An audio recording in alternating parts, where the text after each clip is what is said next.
అని అనుకుంటున్నాను.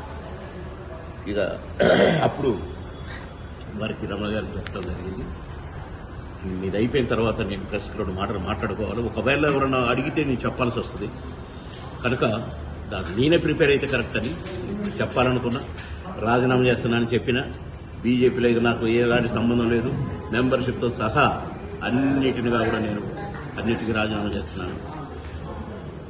తోడు పోవాలని చూశాను. బీజేపీ ఏ పార్టీ అయినా నా పార్టీ గెలవాలని చూస్తుంది, కానీ బీజేపీ ఓడిపోవాలి అని చూసే పార్టీని ఈ పార్టీనే చూస్తున్నాను, ఈ లీడర్లనే చూస్తున్నాను.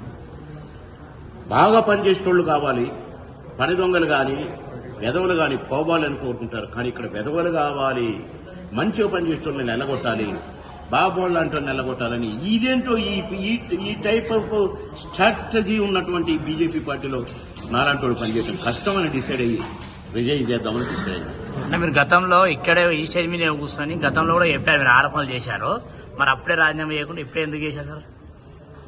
పార్టీ బ్రతిమలాడింది కదా, ఇక అలాంటివి ఏం జరగవు అన్నది కదా.